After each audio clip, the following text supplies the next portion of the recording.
আমি একবার রান্না বাড়া করেছিলাম, আমার মনে আছে, তরকারি রান্না করেছিলাম যখন আমি সৌদি আরবে ছিলাম। আমার ফ্যামিলি আমার সাথে ছিল, মিসেস হসপিটালে ভর্তি ছিলেন, তো বাচ্চাদের জন্য আমার মনে আছে আলু এবং ডাল দিয়ে একটা তরকারি রান্না করেছিলাম। দুর্ভাগ্যের বিষয় যে সেই তরকারি আমি ছাড়া পরিবারের সদস্যদের কেউ খায়নি। বহুত ফজিলত বর্ণনা করলাম, বহুত বোঝানোর চেষ্টা করলাম, বাচ্চারা কেউ সেটা ছুঁয়েও দেখেনি, তারা জাস্ট উপহাস করে ছেড়ে দিয়েছে। অথচ সে আলু আর ডাল রান্না করতে যে পরিমাণ কষ্ট আমার গেছে, যে পরিমাণ ঘাম আমার ঝরেছে, যে পরিমাণ পেরেশানি আমার হয়েছে, সেটা আমি বলে তাদেরকে বোঝাতে পারতাম না। তো আমরা যারা কথায় কথায় খাবারের দোষ ধরি, আমাদের নবী সাল্লাল্লাহু আলাইহি ওয়াসাল্লামের এই সুন্নাত থেকে শিক্ষা নেওয়া উচিত যে মা বোনদের, আমাদের স্ত্রীদের, মহিলাদের খাবার যদি কখনো পছন্দ হয় আমরা খেলাম, আর অপছন্দ না হলে আমি খেতে চাচ্ছি না, অপারগতা প্রকাশ করলাম, আমরা দোষ ধরবো না। খাবারের দোষ ধরেন নাই জীবনে কখনো? এরকম মানুষ এখানে আছেন? একজনও আছি আমরা? থাকলে হাত তুলতে পারেন। একজন হাত তুলছে। আপনি খাবারের দোষ কখনো ধরেন নাই? কিভাবে সম্ভব? খাবারের দোষ কখনো ধরেন নাই? লবণ কম হয়েছে, এর চেয়ে ভালো হইতে পারতো, এরকম কখনো বলেন নাই? মাশাআল্লাহ, তো আপনি তো মহামানব। দেখুন, এক এলাকায় একজন হুজুর ছিলেন, এলাকার প্রায় সব বাসায় হুজুরের দাওয়াত খাওয়া শেষ, কোনো মহিলা রান্না করে ওই হুজুরকে খাবার খাইয়ে কখনো শান্তিতে থাকতে পারতো না। প্রত্যেকটা দাওয়াতের পর ওই হুজুর একটা না একটা দোষ বাইর করতেন। হয় এখানে লবণ একটু কম হয়েছে, না হলে ওখানে হলুদটা একটু কম হয়েছে, কালারটা একটু ত্রুটি আছে, কোনো না কোনো দোষ তিনি ধরতেন।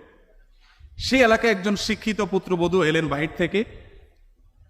আসার পর তিনি এই হুজুর সম্পর্কে যখন ধারণা পেলেন যে একজন হুজুর আছেন, এই হুজুরের কেউ খাইয়ে সন্তুষ্ট করতে পারেন না, উনি একটা না একটা দোষ ধরেন। যদিও হুজুর মানুষ দোষ ধরার কথা না, নবী সাল্লাল্লাহু আলাইহি ওয়াসাল্লাম সুন্নাহর খেলাফ। যাই হোক, এটা কতটা বাস্তব ঘটনা তাও জানি না, বাকি গল্প হিসাবে শিক্ষণীয় সেই হিসাবে বলা।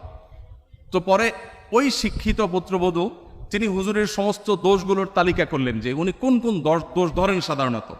সবগুলোকে নোট করে এমনভাবে একটা রান্না তিনি দিলেন যে এই রান্নাতে হুজুরের দোষ ধরার কোনো ফাঁক রাখলেন না, সব পারফেক্ট রাখলেন।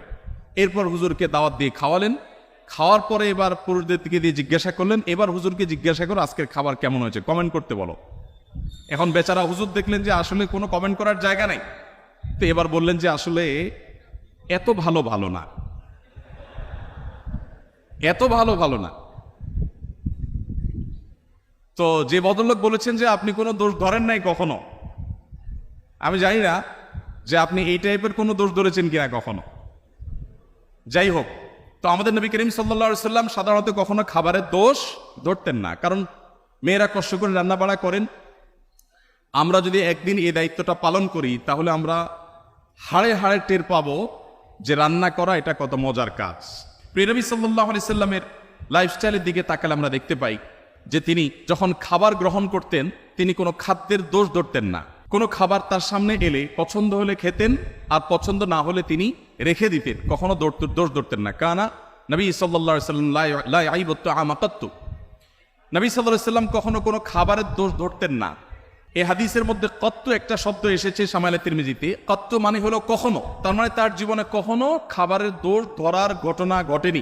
আমরা অনেক মুসলমান আছি, অনেক গুণে গুণান্বিত। আমি জানি না এরকম মুসলমান আমাদের সমাজে কয়জন আছেন। আমরা এখানে যারা আছি তারা কেউ বলতে পারবো কিনা যে আমার এই ক্ষুদ্র জীবনে, ফেলে আসা জীবনে আমি কখনো কোনো খাবারের দোষ ধরি নাই, আমার ভালো লাগছে তো খাইছি, আর না হলে নাই।